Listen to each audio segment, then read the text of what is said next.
Hi, I'm Tanya, and this is my attempt at doing a readathon. So, I'm going to be starting with the basic 7-hour readathon, and I don't know what else to say because I don't do this. I just wanted to give it a shot, hence, I'm here. I'm going to try and read 3 books that I have selected. The first one is The Strength of Our Wrist by Premanand Gajvee.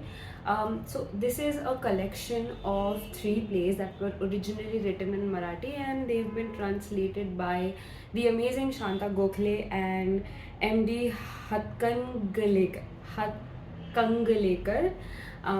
And this is about reclaiming Dalit histories and about the complex issues that they deal with, and how people like me, the upper caste, the privileged caste, are completely unaware of, or we don't take enough initiative to know the people who we literally call our own, and to get to know about the problems that they face. So this is my attempt at acquainting myself or educating myself with Dalit history, and I'm really looking forward to it. And this is such a great cover, and I just love reading plays in general, so I'm really looking forward to this one.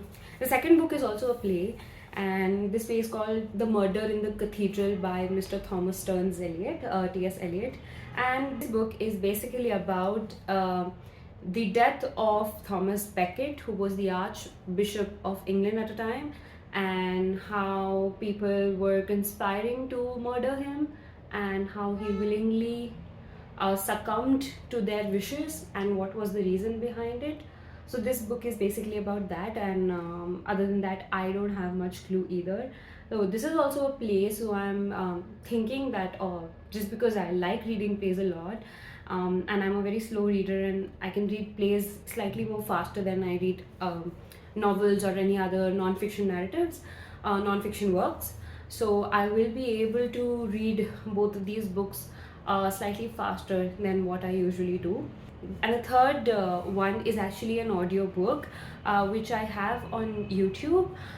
So I chose an audiobook deliberately because I don't think I'll be able to continuously read for 7 hours from textbooks. So the audio medium would actually help me stick to the 7-hour readathon challenge.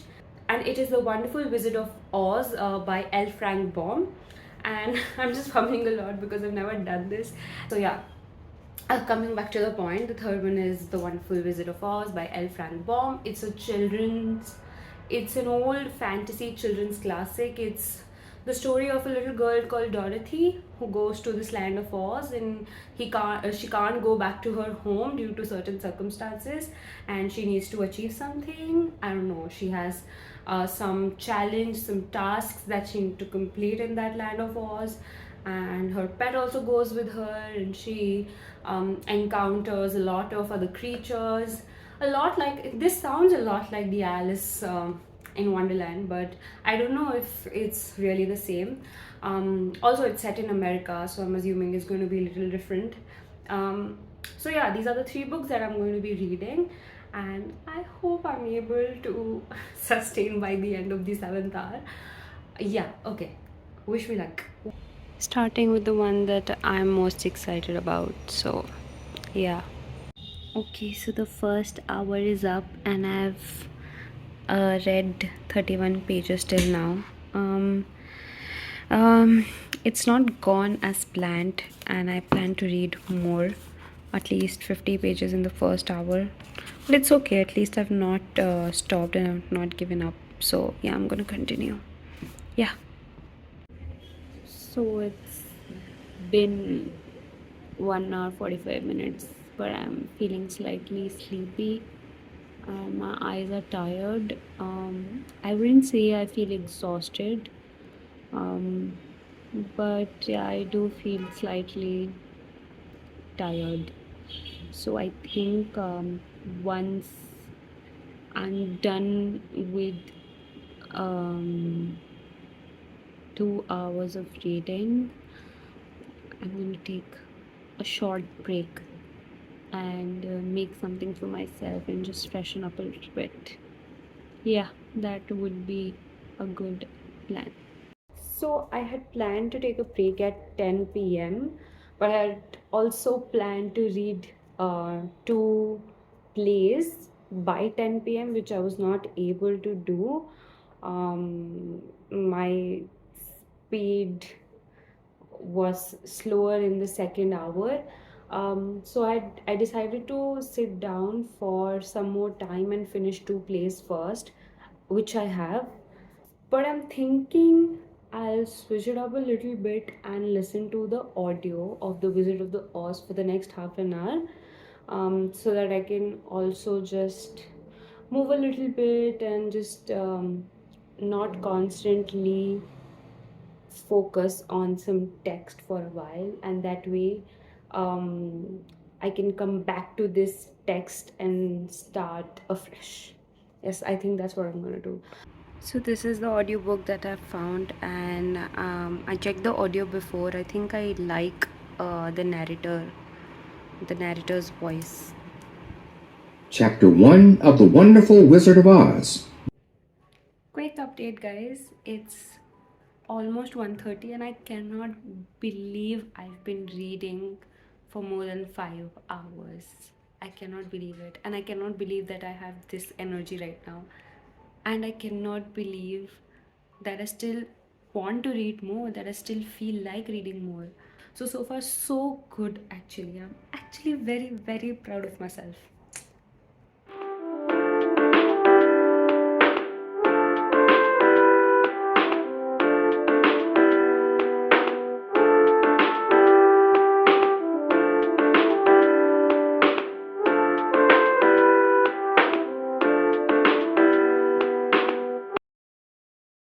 So we have good news. It's 3 a.m.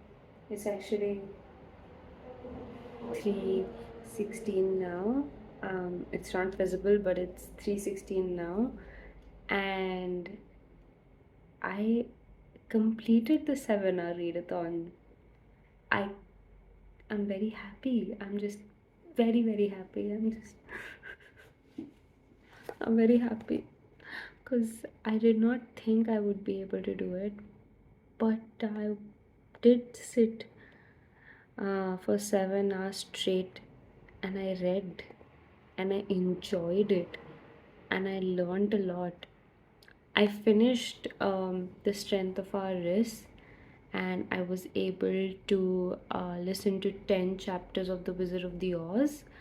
And I couldn't start the third book, which was Murder in the Cathedral, but I'm actually not sad about it. I don't regret anything. I'm very happy that I started reading. Hi again. I'm here to talk about what I thought of The Strength of Our Wrists, because this was the only book I was able to complete during the readathon. And I feel extremely grateful that I got a chance to read this book and in one go, because this is such an incredible collection of plays. It, of course, traces Dalit histories and talks about their lives, their experiences, but they have not been a part of popular discourse. So I feel extremely grateful that I got a chance to read something like this. I will briefly talk about the three plays. The first play addresses the issue of accessibility to basic resources and how people who belong to the lower caste are reprimanded even for dreaming to uh, draw water from a resource like a well, which should be freely accessible to everyone. How these people end up becoming scapegoats of industrialists and politicians, and that they're never actually given what they deserve as humans. So they are rid of their humanity just because they belong to a particular caste. And this is not new, but the way Gajvee writes the whole narrative, it disturbs you, and it makes you confront your own hypocrisies as an upper caste Hindu. Um, the second play is called Kirwant, and it's probably my favorite out of the three. Reflects on the lives of the subcaste within the Brahmins, which is the Kirvant caste. And Kirvans are Brahmins that perform the last rites of a person after they've passed away. But within the Brahmin community itself, they are the outcasts. They are discriminated against. They are treated as untouchables.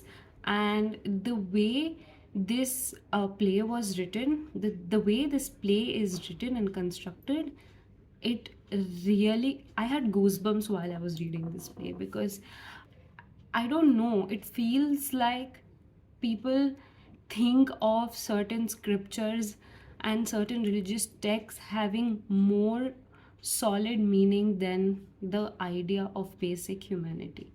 And you get to learn about how the Brahmins are not a homogeneous community at all, how people within that community are also being uh, unfairly treated, up to a point that they are also not, they have to beg for food, they have to go ask the upper Brahmins, the upper Brahmins, to for food, for water, for education, for even movement. So this throws light on the issues of the lives of the Kirvans. And the third one is about the debates between Gandhi and Ambedkar, and these political debates are mediated by this character, which is called the clown. And the clown is actually my favorite character. It's the clown basically reflects on the issues and the hopes and the anxieties of the common people, and how people like us, the common folk, they just want some hope, they want to belong. This also reflects on how the two leaders thought about the issue of caste, how what were their ideas about the Chaturvarna system. Third one is also an interesting study into the history of India itself and about these two great leaders, and makes us look at them from a different point of view. Yeah, so this is it. This is an incredible book, and I think it's a must read. It's a 515 for me. And yes, thank you. Thank you for being with me in this video. And I really enjoyed doing the 7-hour readathon. And I hope that I will do more of these, if not for making a video, but just for myself. So yeah, thanks for being here.